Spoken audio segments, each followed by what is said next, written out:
Well, hey guys, I hope your week is going well. It is obviously the end of the day for me and it's nighttime. I just got out of the shower and I thought it would be fun to share a little nighttime skincare routine targeting dark spots and hyperpigmentation. So this routine is piggybacking off my last skincare routine using the MD Complete 2% hydroquinone over the counter. This routine can be done with any over-the-counter 2% hydroquinone of your choosing. This one I just happen to be using currently. It not only has 2% hydroquinone in it, but it also has alpha-arbutin, which is a precursor to hydroquinone, so it offers a little bit more bang for its buck. If you're at all curious about hydroquinone, make sure you check out my hydroquinone Q&A. I explain all about it there as far as its safety. But it is a very effective ingredient for brightening and targeting dark spots hyperpigmentation. I will also be using my prescription tretinoin. I'm currently using tretinoin cream, 0.1%. You could use whatever tretinoin you're using. The percentage is irrelevant. Or you could use a cosmeceutical retinol in this routine if you wanted to. And this routine is not for beginners, okay? So make sure that your skin has gotten used to retinoids, you're not having excessive irritation before you kind of go jazzing it up as I'm doing tonight. But I'm starting the nighttime skincare routine just with a little loving hydration with a sheet mask here. I'm using the anti-aging facial sheet mask from Hydroquinone. I really like this one a lot. The first key purpose it serves is providing sort of wet wrap therapy for decreasing transepidermal water loss and increasing the hydration of the stratum corneum. That is going to help keep the skin good and moisturized before I put on these irritating ingredients, namely hydroquinone and tretinoin. The other reason that I like this mask by Hydroquinone is that it is fragrance-free. Fragrance is problematic in skincare. This sheet mask also contains soy protein, which can have a brightening effect. So it is really a logical sheet mask to use in a brightening routine. Another fun one that you could also do that is likewise fragrance-free, I don't know if it's available in your area, but this Brighten mask from Kroger is also fragrance-free, and it has licorice root extract, which is not irritating and can have a brightening effect. So this one has soy, this one has licorice root extract. If you clicked on this, you're probably like, oh my gosh, she's doing some expensive exuviance mask. I really just kind of held that up here for an illustrative point as to a mask that you do not want to do. I've tried this mask several times. It is horrible. This is nothing more than a piece of Kleenex with perfume in it. Don't put this on your face. It is terrible. I don't know. Dermatologists don't sit around developing sheet masks, honestly. So that's a gimmick right there. But all this is basically perfume in a sheet mask. It doesn't really offer any salient active ingredient for brightening. It is merely a collection of perfume molecules in a sheet mask. And it probably can claim to diminish the look of dark spots because it will make you look like a beet, and the dark marks will kind of fade into the background of red agony. So don't do exuviance. I'm sure it's expensive. I've done some of these before. They were sent to me along the way for free, but I don't really recommend them whatsoever. And I've just had it sitting on here for about 20 minutes per the recommendation of the Hydroquinone. So I'm just going to take it off. And I have a silicone mask over it just to kind of hold it in place while I chit chat with you guys. And I'm going to pat in all of that extra goop onto my skin. And really that just, I just got out of the shower, so one of the things you want to do is really put the brakes on evaporation of water out of the skin. And so to do that, I'm just going to seal that in with a little moisturizer. I shared this in my last skincare routine. This is the Cosrx Ultimate Nourishing Rice Overnight Spa Mask.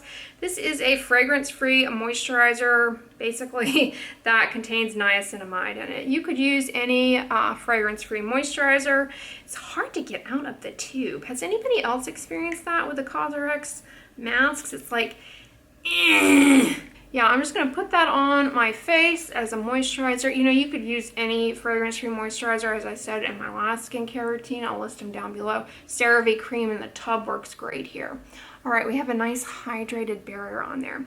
So I'm just gonna chit chat with you guys because you wanna make sure that not only you've just moisturized, but you wanna make sure now that the moisturizer is dry on there and the skin is not wet before you go putting these things on there. The last thing you want to do is put a retinoid or hydroquinone onto wet skin. It will be very, very, very irritating. I always, take my makeup off and my face is then wet, and then I moisturize it right away, rather than letting the water evaporate out and the face dry that way. I find that it allows for active ingredients to just be better tolerated in general. There's always some going back and forth as to whether or not that is the best way to do it, but I find that it's very effective, and I tell patients to do it that way, and I continue to see good results doing it that way. So that's the way that I think it's best. I know the package insert says otherwise. There are many other dermatologists who likewise have told their patients to do it this way and find that it works. It's kind of all a matter of personal preference, and it's really always what has worked best for me is to apply moisturizers on, let them dry, and then come in with potential irritating active ingredients, just to kind of cut down on that chance of irritation. You could use different in this routine. I'm going to be using tretinoin 0.1%. You should talk about this with your treating healthcare provider rather than trying to DIY the percentage strength of your tretinoin. It's going to be highly dependent on your skin type and your background skin, your background skin concerns. There are a variety of factors that go into it, so I wouldn't just go jumping on whatever everybody else is doing. It's probably not going to work for you. But now that my face is moisturized and hydrated, I'm just going to come in with like a pea-sized amount of my tretinoin cream to my face, as I've always been doing. I put it on my nose, and you really don't need a whole lot of this.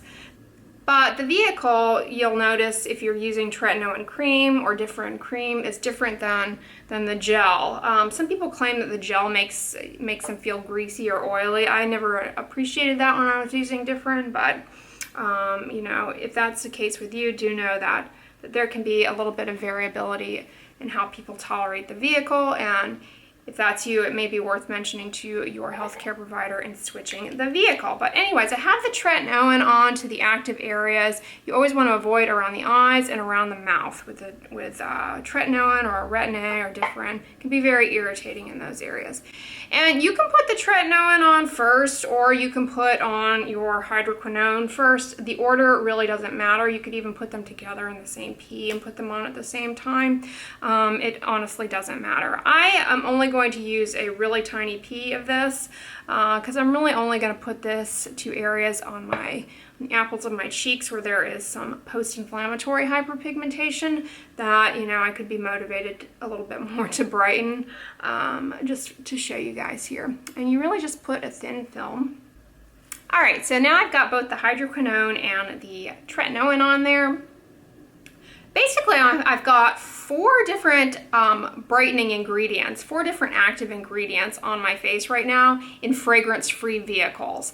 The first ingredient is soy, which can have a brightening effect. I got that from the mask. That soy brightening effect is really only going to be transient, okay? Any improvement that you see will probably kind of fade away, and as soon as you stop using any topical product that has soy in it, you will lose that brightening effect. It's really only temporary.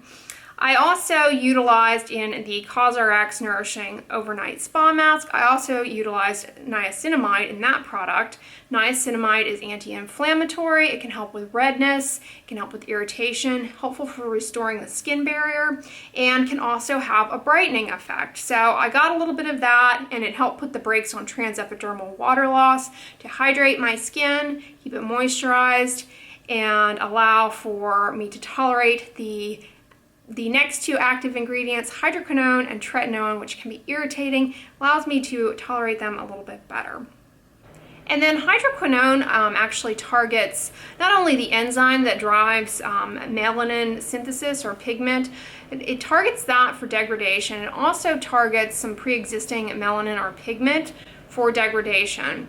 And as I said in my Q&A, it's safe to use. It is generally recommended that it not be used continuously long term, that you take a break from that. So what kind of duration are we talking about here? Everyone is different as far as what they recommend. A conservative number is 3 months to 16 weeks, upwards of 5 months. It is recommended that if you're using it daily, and you can use it up to twice a day, if you're using it daily for that amount of time, that you take a break for about 2 to 3 months. And the reason that it's important to do this is that it allows the melanocytes, the skin cells that make color in our skin, to kind of recover from the hydroquinone and go back to doing their sort of normal thing. There will be some areas on your face or wherever you're targeting that won't have hyperpigmentation in them. And so if you're unnecessarily continuing to use the hydroquinone in those areas, it's theorized, it can result in what's called kind of rebound melanin synthesis as a result of just chronic exposure to the hydroquinone in those otherwise unaffected areas, and you can get some hyperpigmentation. It's never really been proven, but that is something that is talked about at meetings and in talks and things. So it's recommended to take a break for that reason. The retinoid, however, can generally be continued so long as you're not having excessive irritation from it. And my Cosrx just dinged. And it functions to help the skin cells turn over a little bit faster. So any hyperpigmentation that's up higher in the skin will kind of just, be kicked off the surface a little bit faster. And it also can inhibit the key enzyme tyrosinase that is responsible for driving hyperpigmentation. And the two ingredients together, hydroquinone and tretinoin, really work well together in combination. And so, if you're somebody who's trying to target dark spots on the hand, on the face, using an over-the-counter hydroquinone and over-the-counter differin offers potential to improve those, much like you might get from a prescription strength product. Not to the same extent. The prescription hydroquinone creams that contain 4% hydroquinone, it's a little bit better. Prescription retinoids would be tretinoin, the most well studied in hyperpigmentation and melasma and dark spots. But there are some small studies using adapalene that likewise show improvement. So this is promising, and the two together are kind of a good over-the-counter routine that mimics what you could get in kind of a prescription regimen. Now, as far as things that you do not want to introduce into this routine that could interact with other things. I've talked about on here before how salicylic acid and benzoyl peroxide can, depending on the retinoid, really increase irritation and potentially compromise the retinoid, namely benzoyl peroxide with tretinoin for sure. But the other thing that you should know is that with hydroquinone, you also do not want to apply any benzoyl peroxide containing ingredients at the same time. The two kind of react together and precipitate, and you get some black staining on the skin. If you accidentally do it, it's okay. Just rinse the area off right away, and that will not occur. But do know that can happen. So if you're somebody who is targeting hyperpigmentation from healing acne, and part of your acne regimen involves using a benzoyl peroxide, make sure you factor that into your routine when you're using the hydroquinone. Okay, so if you use your benzoyl peroxide as a leave-on treatment at nighttime, then you may just want to be using the hydroquinone in the morning, as I showed in an earlier skincare routine. Okay, so bear that in mind and kind of think about that. Hydroquinone should not be applied the same time as benzoyl peroxide, because the two can kind of make this discoloration that you don't want. Now, you can use this, as I said, twice daily, so long as you're tolerating it that way. But if you wanted to, you could only use it once a day and you'd still get good results. It just might take a little bit longer. In general, after about 4 to 5 weeks is when you're going to start noticing brightening and improvement with hydroquinone. But the key point, however, with hydroquinone and tretinoin is that if you're getting excessively irritated by either ingredient, you're going to take yourself 10 steps backwards as far as your hyperpigmentation. It can actually drive worsening hyperpigmentation. So to be prudent, to be conservative, do not introduce all of these things all at once. That is a recipe for disaster. And make sure that you're following up with your treating dermatologist to make sure that you're not getting too much irritation from any of these and that things are going along okay. But otherwise, this is an effective way to attempt to brighten some dark spots and hyperpigmentation. Now, an unfortunate note about most over-the-counter hydroquinones that I don't like is that they contain fragrance. This one included. It's unfortunate. I mentioned that in the review of this product. I mentioned that in my prior skincare routines, I believe. This product has fragrance in it. The Paula's Choice makes a 2% hydroquinone that does not contain fragrance, but it does not have alpha-arbutin. And Murad also makes a 2% hydroquinone that is fragrance-free. That is a good one as well. So I'll list that down below. But the last take-home point that I'll make is that you will get nowhere in this routine or in attempting to improve dark spots or hyperpigmentation if there is not aggressive sun protection on board. And not just protection against ultraviolet light, but also protection against some wavelengths of visible light, namely blue light, okay? And the sunscreens that afford the best protection are those that are zinc based. They get you both UVB for your skin cancer protection and UVA for this hyperpigmentation concern that we're trying to deal with here. But zinc also gets you a little bit of coverage into visible light. And so why am I holding up this particular Murad product? Not only is a zinc-based sunscreen, but it also contains an inactive ingredient called iron oxides. Iron oxides, frequently present in tinted sunscreens, can further and block some of that visible light. So those are really the best bets. And unfortunately, the best sunscreens out there for this are those that leave the thick white film that most people don't like. So there are a variety of formulations of them that are a little bit more aesthetically pleasing, but as in making them that way, they tend to be more expensive. And this is one such sunscreen that is pretty pricey. However, there are some drugstore products, namely the Cetaphil Redness Relief sunscreen that has tint in it, that offer the same ingredients. The aesthetics are very different, okay? The Cetaphil one from the drugstore is a lot more, has an orange tint to it that a lot of people don't like, but some of you are really enjoying it, okay? So I will list that one down below. It is a good one for using throughout the day to protect your skin, but always wear a sun protective hat. Get really aggressive, a face shield while you're walking across the parking lot. I mean, you cannot be too careful with the sun and a routine like this, because like I said, if you're not doing the sun protection, you're going to take yourself way back. So that has to be in place.